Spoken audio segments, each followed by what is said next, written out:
Well, we are with the Schultzes. Hello, guys. Hello. And your lovely daughter. And every family has a story. Yeah. And so I wanted to ask you, maybe you could start by telling us a little about Anna and her life prior to maybe coming to the center. She's 3, is that right? She's 2. 2, okay. So how were the first couple of years? Just share anything about her you would like to share. Well, Anna was a surprise from the start. We were surprised by the news that we were going to have a 3rd baby, and but we were excited. And at her first ultrasound, doctors started noticing just different complications in her brain, and soon after they did so many tests and confirmed that she had a really large cyst in her brain and some other complications throughout her body that would most likely, doctors predicted, take her life in utero. And if she didn't pass in utero, that she would most likely be born blind, deaf, unable to swallow, unable to breathe on her own, and possibly code in the delivery room. So we went back for weekly ultrasounds to make sure she was still alive, and at 37 weeks, miraculously, she was born and breathed room air. And our journey with her, the second leg of our journey began. So we've seen God do so many great, miraculous healing things in her life. But through the first year of her life, she had to have 9 brain surgeries to revise a shunt that was placed when she was 7 days old. And through that, she had various complications, infection, many, many days and nights in the hospital, and it wound up just physically taking a toll on her body to the point where she needed a feeding tube and developmentally delayed in many areas, and which brought us to where we are right now, on a hamster wheel of doctor's appointments and therapies, and feeling like, as much as we had seen God do miraculous things, that we weren't getting anywhere with her in terms of her being able to function in normal life as a happy little girl. So that's when we met Timmy DeMoss and found out about Family Hope Center, and it was the first breath of fresh air that we had in a really long time. And we went to the parent training seminar and started at the open house. Yeah, started at the open house. Well, in this very room. In this very room. I was going to ask you about that because how did you think, the open house the centers do once, 2 or 3 times a year, designed for parents like yourself who've been through all that stuff you talked about, or some degree, to have a chance to hear about it, but then ask about your own child. It's one thing to hear about something, another thing to ask about your own child. So that night, either of you remember your thoughts when you're driving over and when you drove home? I'll take this one. Okay. All right. First of all, just so everybody knows, we're incredibly blessed. We're local to one of the best, if not the best, children's hospitals in America, Children's Hospital of Philadelphia, for which we're unbelievably grateful. If your child is going to have a brain surgery, you want it to be in one of the best places. So, let alone 9.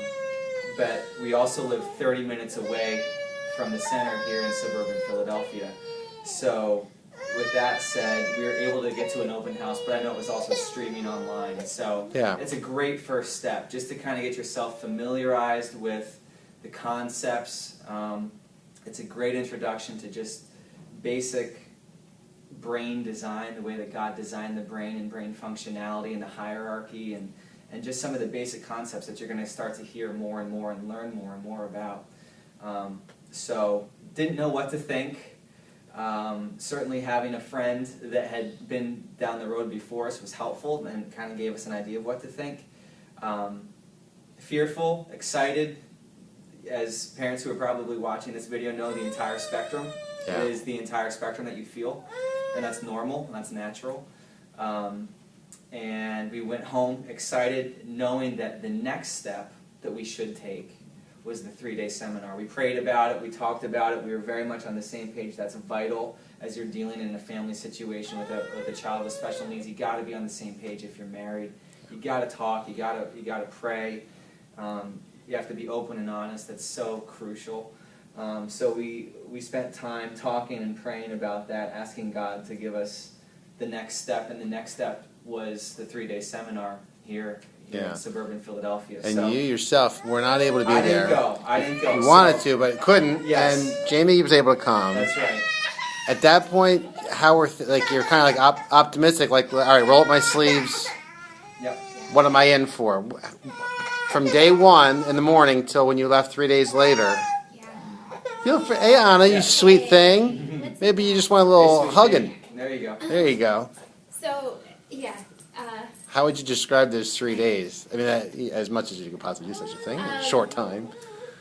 Well, the 3 days were intense, and we were warned that they would be, so that was helpful. Just that, you know, we had to brace ourselves for the information that we would focus on and learn about. And I think when at least with Anna, we always just hope that everything's going to be okay. And when you're confronted with the nitty-gritty of injury, neurological injury, it's a heavy thing to consider and contemplate, but at the same time to be here at the Family Hope where all of the staff here have just been so hopeful for us as parents, and they have enough experience where they have seen where doctors have said this will never happen for your child. They encourage parents that we're not in the back seat of the car, that we're actually able to influence our child's well-being and their ability to learn new things and to grow, and that their bodies were made by God to heal. And it was so intense, but at the same time encouraging beyond what I can explain. And I remember,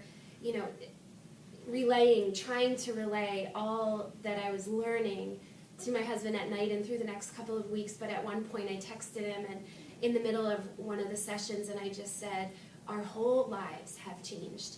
And for the first time in 2.5 years of numerous doctor's appointments and therapists in and out of the house, and just feeling so out of control of the life that I once loved as a mom, I finally felt a renewed sense of hope again, and that this was something that God could use to help not only Anna, but our whole family become functional and thrive again, which is something that I know I'm guiltily confessing that I had lost. Yeah, I know you had the two main parts to the center, Family Hope Center, are that training conference you were at, which is designed to educate parents to go help their kids at home. Yeah. Not everybody needs to go beyond that. A lot of Sure. people want to, Sure. and even during the conference, it starts to go off like, oh, I know I want more, even Sure. which you guys wound up doing, and this is your first experience with the second part, Yeah. which some people did, the evaluations, which are 2 days in length, long days. You're at the end of the second day, so you guys are winding. Anna maybe kind of was like, I've had my fill, but maybe talk about. We could wrap up our time with, your time here so far during your first evaluation. Sure. The first day was kind of sizing things up, Sure. Yeah. and the second day a plan moving forward. So, just what are your thoughts on these 2 days? Yeah, it's been wonderful. The idea of integration of different specialists all in-house in one place at one time is huge. Even with a wonderfully capable organization like the Children's Hospital of Philadelphia Network, your doctors don't talk to each other. As great as they are, they don't talk to each other. Everybody here looks at Anna with their own specific expertise, with their own piece of the puzzle, but I know that they sit and then they put a battle plan together, an integrated battle plan that I think is tremendous. My background is in science. I'm currently a pastor now, so there is the science piece of this that's very interesting and important to me, not only as Anna's dad, but also just with what I was trained in, and it's spot on. I'm really impressed by the staff here, just medically and scientifically and mentally. They're just amazing, bright, brilliant people. Which is an interesting thing because I can tell you, with my job, I talk to parents like yourselves all the time. Yep. And I get lots of questions, and some people are more anecdotal. Yep. And they'll see another child and they say, I want what that kid has. But there are others who come and say, what results do you have, or what Sure. kind of more concrete things? I'm more scientific in my brain. Yeah, we'll give it a perfect example. So at the 3-day seminar, Anna, when we went, she was right before her second birthday. She was sitting. She could sit independently on her bottom and kind of hold herself up and play around herself, in the area that she was in, but she was not mobile. And they just Matthew very briefly touched on mobility during the 3-day seminar. It's just too much information to go into every single person's specific need.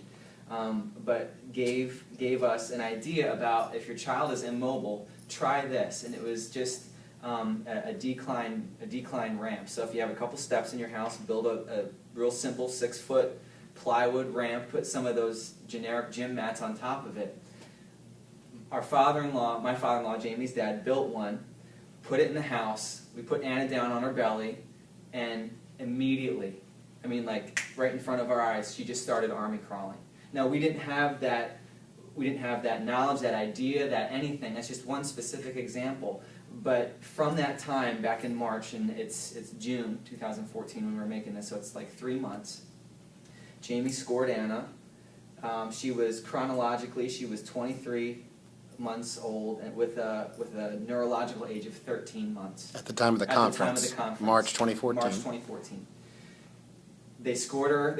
Everybody here, that was Jamie scoring her. So all the experts scored her here yesterday, put their heads together and got a score for Anna. She's now 25 months, and chronologically, and neurologically, she's now over 18 months. So in a 3-month chronological time span, she made up 5 neurological months. And we haven't done anything here yet with none of the therapies, none of the battle plan that we talked about. That's coming here in about 20 minutes. That's just what you learned at the conference. That's just what we learned at the conference. That was one nugget from the conference that 3-day conference, just for that nugget, started her moving when she wasn't moving before. That's just the kind of thing where, and we don't know what the end of the story is. Our hope and our prayer for Anna is that she's going to be independent, mobile, that Lord willing, she'll be able to walk.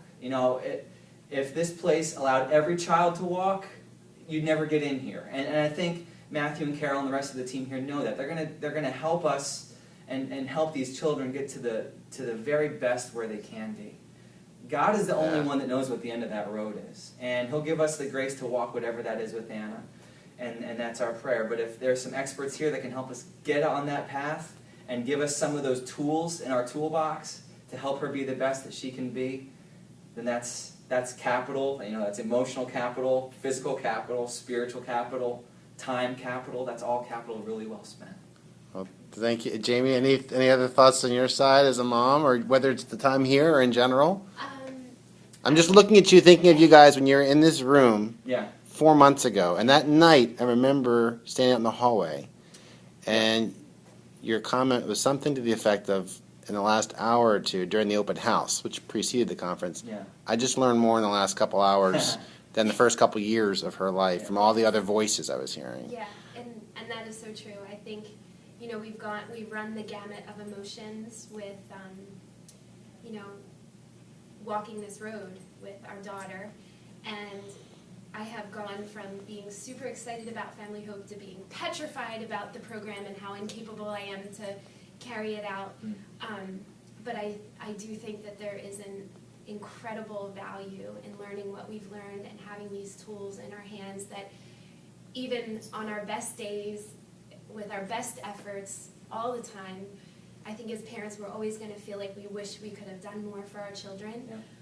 But what they have given us thus far has been practical, applicable, just tools when we have felt very helpless and hopeless, and we're so thankful. We're just so thankful, and I hope this is an encouragement. Well, thank you for taking time to share your thoughts, Thank you. and more progress to come, God willing, one day at a time. All right. Yeah. All right. Thanks.